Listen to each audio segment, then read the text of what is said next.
I mean, it's good. I mean, from the beginning to now, you guys had some different phases, and I mean, and for you as the founder, you're the founder of the band Wild Street.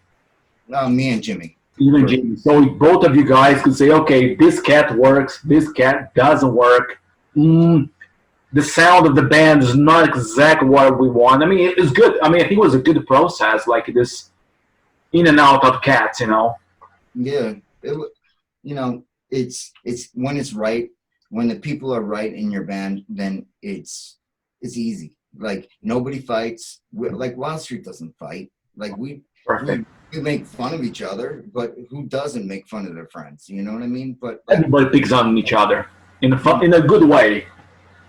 it's okay. Like I think it's just mutual respect, and that's why this lineup is doing like is um, I think is better than the other lineups. Even though like everybody was great in the other ones, but it's just like this mix of people is the right mix for us. And Eric, also talking about the history of the band. I mean, I saw on YouTube you guys have been to MTV, VH1, E, Jim Fallon, right? Hmm. Yep, Yeah. we were on Jimmy Fallon. We our music was all like Faster Louder was Mhm. all over like cable TV for a long time actually. Like 2011, 2000 to 2015, it seemed like we were everywhere, honestly. And people don't really know that. People don't really just understand like how how many shows we're playing are like even instrumentals of Cocked and Ready or Can't Stop the Rock or Shake It or Hot Licks or one any of those songs they would like when you least expected it would show up, and like pretty much anything that was tattoo related or hard rock related, you would hear a clip of us. And granted, I'm not rich from it, which it would be nice if I was, but I'm proud of the fact that we represent, something to, something of, the heavy metal, hard rock lifestyle that people relate to, I guess. At that time when MTV was like booming back in the 90s, and also VH1, it was really hard for a band to get into MTV, into VH1, to have the clips played, and then I mean you had to go through like a mountain of people, if you know what I mean, like a huge truck right through. Um, and you guys got it. I'm sure it wasn't that easy. Like some other people think, like, oh, I go there, that's my demo, and then I'm here. Yeah. Walk through me a little bit. How was the process of getting you guys there? Because I know from talking to bands, it's not that easy. Like you just go there and say, hey, I'm here, and then people like, I'll play your music. I love you. It's Um, well, it takes like people knowing people and talking to people, and then if your song is good and because we're such a there's always a need for like rock and roll, like sort of classic rock, sort of heavy metal, sort of hard rock. There's always going to be a need for that somewhere, right? It's like the more um, the more distinct it is within that, I guess it's the more that comes down to. Uh, that's not really that important, but because like TV music producers, music supervisors was what I'm trying to say, are looking for like a specific kind of music, right? Then it's easy because we are that kind of music and our songs are good. So it's kind of a no-brainer if they're looking for our kind of music to be like an AC/DC replacement or a Guns N' Roses replacement. They want to replace a Guns N' Roses song that they have in their movie. They're probably going to ask Wild Street, because they don't have to pay as much. You know what I mean? Eric. I mean, how was like stepping into Jim Fallon's show? Because it was your first like interview, right? I mean, you guys, how was? I mean, Let me tell you this. I was the one person who was on camera for maybe a minute, and I dropped the F bomb like maybe between 3 and 6 times. It was like you look beep beep beep beep. That's kind of how it sounds. I swear. If you go on YouTube, you can hear it. I saw that. I was like, gosh. Yeah, and like Jimmy Fallon was making fun of me because of this, of course. I'm cool with it. Like I don't take myself that seriously. If I took myself really seriously, then You wouldn't be where you are these days. Yeah, I wouldn't be playing this kind of music. You know what I mean? exactly. But yeah, like so, I had Jimmy Fallon.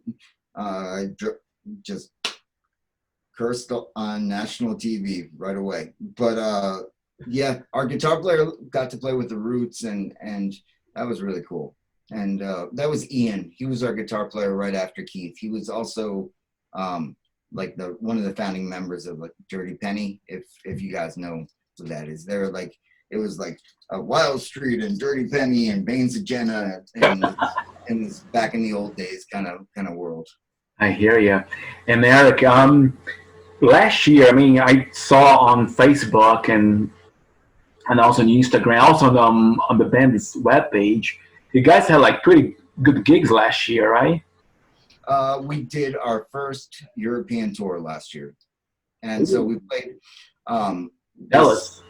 This awesome promoter in Germany. His name is Batsy, right? It's just easier, whatever. So he puts on this festival or whatever, and at this really big concert venue and like multi-floor, like kind of like Webster Hall, really.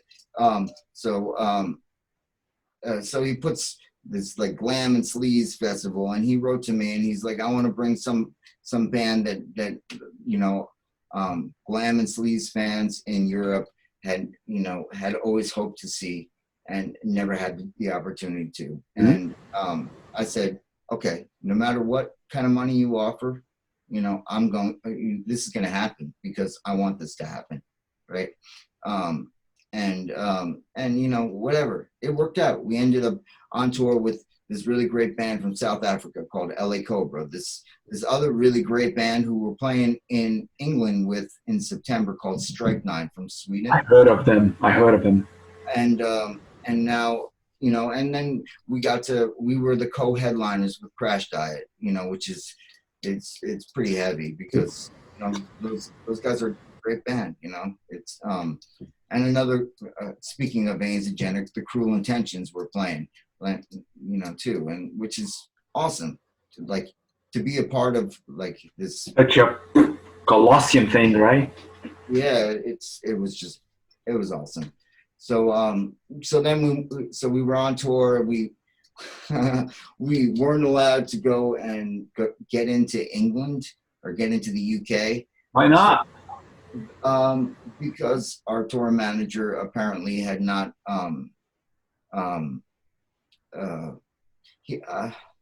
he was doing some weird things with, and I don't want to get into. Say no more. I gotcha. So yeah, like we ended up finding other gigs and making it work. That's the WIldStreet way, and luckily we were out with LA Cobra too. Those guys, like, we have like similar thinking, and we're able to like just think fast and get it done. You know what I mean? And so we put together a few shows leading us to our final gig, which was in Belgium because that's where we flew into. And then we came back, and then after that we finished the mixing of WIldStreet 3, and then we went out to LA and played the Whiskey a Go-Go, which we hadn't played in like 10 years or something. It's a great venue, man. It's an awesome venue, in fact. It was so good. It was so much fun. And then we played another great venue in California and this is in San Francisco. It's called the Great American Music Hall. And this was a bizarre gig. Basically, some dude was having his wedding, right? Mm-hmm. We're not a wedding band, but he wanted WIldStreet to play his wedding. So he paid for all of us to come out to California, had us stay in this really nice hotel, and we played 2 sets for his wedding, and the pictures are crazy. Like, it was so much fun. Like, I can't even begin to describe how fun this was.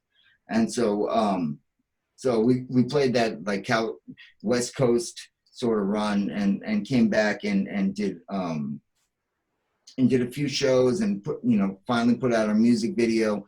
And that's really when stuff started rolling too, because we had Tennessee Cocaine come out, we had Three-Way Ride come out in the 2 videos, and then and then in February we put out Born to Be, and this one didn't have a video, but it was also like the first one that was added to an editorial list on Spotify, and it's honestly, it's one of my favorite WIldStreet songs. Mm-hmm. So I think like the message is relevant to like what's going on in the world right now, and it's also semi-autobiographical.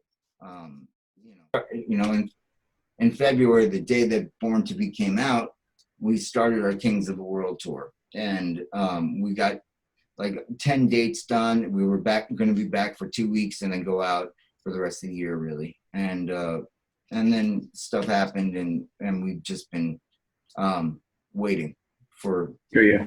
And talking about songs, Eric, I mean, I told you already. I mean, for me, Midnight Gypsy, great song. Thank you. As hell, but for me, Tennessee Cocaine is just. Oh, yeah, Cocaine, Tennessee. I think I switched the words out. No, man, that song is the power of the song, the guitar, the drumming, and you like on the mic. I was like, how the hell these guys got the lyrics for this song, and also the sounds, the song. It looks like you're inside of the wild part that never ends. To me, if you can tell us like a bit of how you guys got the song, and then the clip. Also, the clip is like as I said, crazy and amazing. Let me tell you. So with Tennessee Cocaine, it was like it's like, what the fuck does that mean? That's really why the song became called Tennessee. It's not very easy to sing. It does not sing well, but it's the best party song that it's the best night of your life. That's what Tennessee Cocaine is. You know what I mean? And so like the song kind of took a minute to figure out how we wanted to do it, but like the part that makes besides the guitar solo, which is awesome, that intro drum fill, like insane animal drum fill, and like that insane drum fill into the last chorus, that stuff is like, it's like that's what that's what WIldStreet is now. You know what I mean? It's not it's like that's attitude, And also the video, the way how you guys made the video, like some chicks, some guys got a car and everybody jumping around. If you can tell me, like, how you guys got the guys to participate in the video, if you can tell us a little bit behind the scenes. Well, it was really easy. I rented my friend Matt this awesome video camera, and I'm friends with the owners of this club in New York, St. Vitus, and so we okay, so I'm guessing that everybody has seen Easy Does It, our music video on YouTube.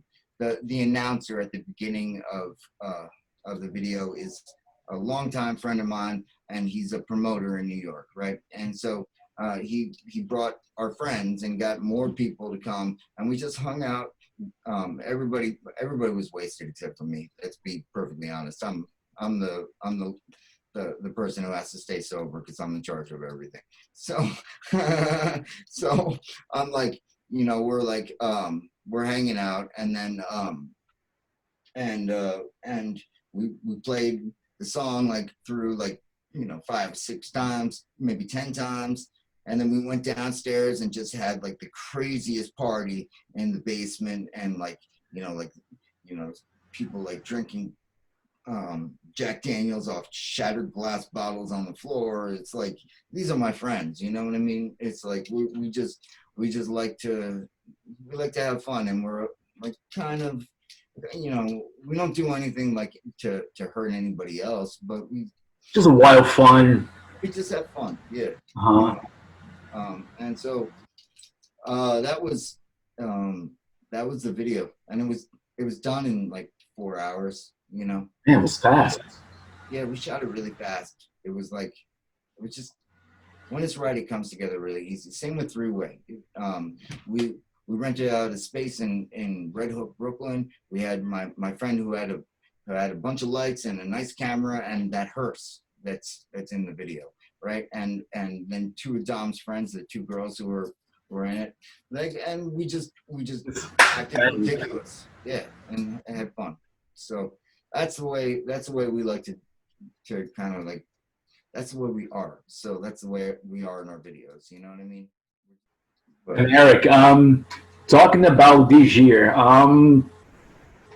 I saw you guys had a huge tour. Actually, it was a big tour, including South American countries as well. mhm. I mean, I know everything now is like kind of like on hold, but what are you guys gonna do with this tour? About this tour, actually, like postpone it for the end of the year or maybe next year? You can tell us a little bit about it. Cool. Yeah, yeah. So some of the dates have been postponed till next year, like Rockfest in Wisconsin, which was like one of the centerpieces of our tour dates, right, for this year. And you know, and our Europe tour got pushed to next year. Um, I'm guessing that'll be much more extensive next year. But some of the dates got moved from like March or April or May to September, right? So we're still In the United States. well, not just in the United States. We're going to UK Oh, yeah, it's cool. in September. We're going to Colombia and Mexico. Mhm. So it's not, so the only country we're really not going to get to besides the European tour is Canada, I guess. So but yeah, like we still have a full tour booked for mid-July that's about a month long, right? And so then we'll be back for like 2 weeks or 3 weeks, and then start heavily touring in September into early October. And then right now we're starting to think about next year, because with the possibility that everything might get canceled, it's almost like if we look for more dates this year, there's also a possibility that that's going to end up working out next year. You know what I mean? So we're just gonna stay positive and hope for the best. And like, you know, our U.S. tour dates, I can't announce who it's with or what exactly the cities we're going to or anything about it yet, just until I schedule like I have like some people who are going to send out a press release, and we're going to do it like the right way, you know, I and hear you. so all our fans get it at once, and generate some momentum for the band. Okay. I mean, as yourself said, like right now, I mean, nobody knows what's going on. I mean, everything's like in some countries, coronavirus thing's kind of over. Some countries, the thing's still going on like massively, and the show business like this. I mean, from other bands I've been talking to as well, some other cats, they told me, hey, yeah, I mean, this year, let's see how it goes. We might jump on a tour, or maybe everything's going to be for next year, and then hopefully next year everything goes like, full on. Yeah, you know, what can you do? You can't control these things. So you just Fortunately not. I try to not flip out. You know, I'm not so good. Sometimes I do flip out, but like, cause you know, really, like, we waited 7 years to release this record. You know, it was, granted, it was not done until 2019, but we were sitting on some of the songs for many years. I spent a year planning these tours, but I'm not the only one affected. It's the music venues, booking agents, management companies. It's the bartenders at the clubs. It's the door guy. It's the security. It's like, it's every person in every country and all over the world was affected. So, if I'm that selfish, that's not fair to the other people, so I'll just be chill. It's like, if it doesn't happen, you guarantee, you can bet that I'll have a lot of really great songs. I'll definitely have really good videos done for the rest of Wild Street 3, and and we'll probably have a record label, Mm-hmm. So and next year, like, we're playing Hard Rock Hell AOR in the UK already. We have this European tour already planned. We have Rockfest planned, and a few other US festivals that we haven't quite announced yet because the dates are still a little up, like, Yeah. they haven't quite decided. But there's a lot going on, and so, whatever, we just take it as, it's all good. We all rock. I mean, you're right, Eric, because as you said, you guys wait 7 years to release one album. Why not wait? I mean, what is 5 months, 6 months, and then pretty much nothing. Eric, do you guys also think about to start recording some stuff for a new album, or just focus on tour for now and then maybe next year? Okay, we do something else. Well, like, I've written like a ton. While I've been, like, really, let's face it, there hasn't, like, New York's been on heavy lockdown for like 3 months, right? So if I didn't do that, then what would I do? I do have a job. I teach music lessons, and I have clients, but really, like, I spent the past couple of months doing live stream concerts, writing music, doing yoga, and and teaching a little bit, not very much, because business was slow, let's just say. Sure. So but yeah, like, I wrote, I'm actually pretty excited. I wrote something this past 2 weeks that I think it's gonna be huge. Like, I'm convinced it's like, it's exactly what I think that the logical next step is. Can't wait to hear that. It's like, I'm working on the demo. I got so frustrated because, like, nothing was right, and like, I tried every different version that I can come up with, and then I was like, oh, I get it. This is what it needs to be. And so I'll make like a little demo, and then I'll get the other guys involved, just so, like, they have something to work with. Otherwise, it's just like an idea, and my problem is, like, trying to like find time to get all my business done, get all my writing done, and have a 20 or 30 clients, and I've been doing live streams ever since I saw some of them. every week. 4 million views. Like, in my apartment, I'm getting like 4 million impressions on Facebook From all over the world, eh? massive traffic to our page. It's 200 video views of these, like, silly, like, I don't even play the songs right half the time, but it's like, it's something that people needed, and they still need right now. It's something that reminds them of live music, and live music makes everyone happier. It's true. Eric, I know we talked about this tour that you guys gonna do this year, next year. Any possibilities of to have Brazil included in this tour, or? Absolutely. To tell you the truth, we were supposed to come to Brazil in September, but because everything got postponed, it's just too much. Like, we can't be everywhere all at once. So I will guarantee that next year we'll be in Brazil. Oh, that'd be great. And for fans who may not know us, we're called Wild Street. Our website is wildstreetmusic.com. Our Facebook is facebook.com Wild Street NYC. Instagram, we're Wild Street Official. YouTube, we're Wild Street. Twitter, we're Wild Street. Spotify, just look up Wild Street and you'll find us. Or search Tennessee Cocaine, of course. That's And the one. and you know, I'm really good about if you like our music and you want to get in touch with me, I will write you back because I appreciate you. So just keep supporting my band and keep supporting all rock bands everywhere.